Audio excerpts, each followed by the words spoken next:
রবি ঠাকুর। সবাই বেরিয়েছে রাস্তায় ঠাকুর দেখতে, রং বেরঙের পোশাক পরে হাতে হাত ধরে ঘুরে বেড়াচ্ছে এ ঠাকুরতলা থেকে অন্য ঠাকুরতলা। কোথাও আরতি হচ্ছে, কোথাও প্রসাদ বিতরণ হচ্ছে, কোথাও ঢাকের তালে ভক্তের দল প্রাণ ভরে নাচ করছে। সব মিলিয়ে বেশ একটা জমজমাট পরিবেশ। ছোট্ট একটা শিশু সেদিন বেরিয়েছিল মায়ের হাত ধরে ঠাকুর দেখতে।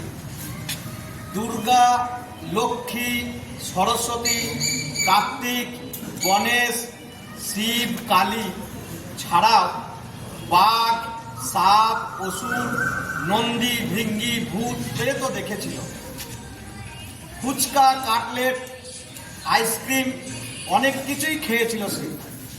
অবশেষে ক্লান্ত শিশুটি মায়ের হাত ধরে বাড়ি ফিরতে ফিরতে হঠাৎ মাকে জিজ্ঞেস করেছিল, আচ্ছা মা, অনেক ঠাকুর তো দেখালি, কই রবি ঠাকুরকে তো দেখলাম না?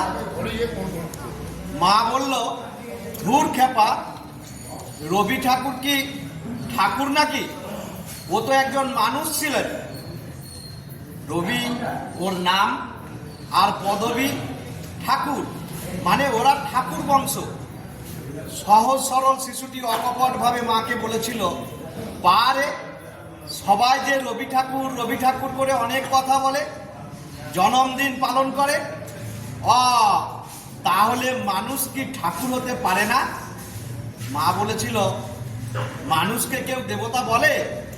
দেবতা হলো কাল্পনিক, আমরা কেউ তাদেরকে চোখে দেখিনি, অথচ যুগ যুগ ধরে তাদের আমরা পূজা অর্চনা, ভক্তি, শ্রদ্ধা, প্রণাম নিবেদন করে আসছি। তাদের অনেক অলৌকিক কাহিনী আছে। আর রবি ঠাকুর হলেন লৌকিক। সে তো একজন মানুষ, মানুষ হয়ে জন্মেছে, আবার মরেও গেছে।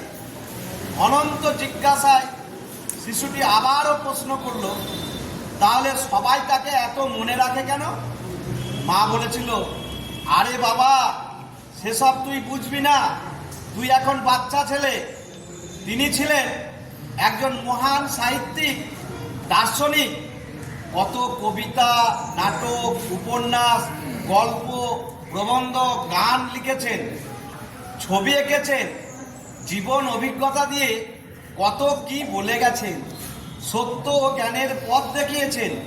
দেশ বিদেশে তার অনেক খ্যাতি। কবিতা লিখে তো তিনি নোবেল পুরস্কারও পেয়েছেন, তাই লোকে তাকে এত মনে রাখে। তবে হ্যাঁ, তার কবিতা পড়ে, গান শুনে প্রাণটা জুড়িয়ে যায়, মনে শান্তি ফিরে আসে, অশান্ত হৃদয়টা শান্ত হয়। তার গল্প, উপন্যাস, নাটক পড়ে সমাজকে চিনতে শিখেছি। মানুষের সূক্ষ্ম সূক্ষ্ম অনুভূতিগুলোকে নিপুণভাবে তিনি এঁকেছেন। সাহিত্য রস জন্মে, মনে আনন্দ হয়। কত সুখ দুঃখের ঘটনা তিনি লিখেছেন।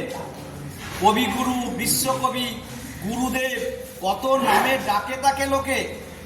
এবার স্তম্ভিত শিশুটি জোর গলায় বলেছিল, তাহলে তো তাকেই পুজো করা উচিত, যিনি সত্য, যাকে মানুষ চোখে দেখেছে, যার বাণী শুনে মনে শান্তি হয়, তাকেই তো ঢাক ঢোল বাজিয়ে আরতি করা উচিত।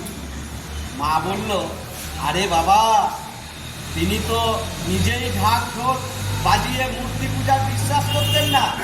তাছাড়া মানুষকে কেন এভাবে পুজো করতে যাবে মানুষ? কি আশ্চর্য! সৎ, সাহসী, সরল, সত্যবাদী শিশুটির মুখে দৈববাণীর মতো উচ্চারিত হয়েছিল, দেখো মা, রবি ঠাকুর বুঝেছিলেন সত্য, শিব ও সুন্দরের পূজা, মানুষের পূজা, জীবের মঙ্গল সাধন, জাতি, ধর্ম, বর্ণ নির্বিশেষে মানুষের প্রতি বিশ্বাস ও ভালোবাসা। অথচ যারে তুমি দেখো নাই চোখে, তারে তুমি পুজিছ অহরহ অবিরত।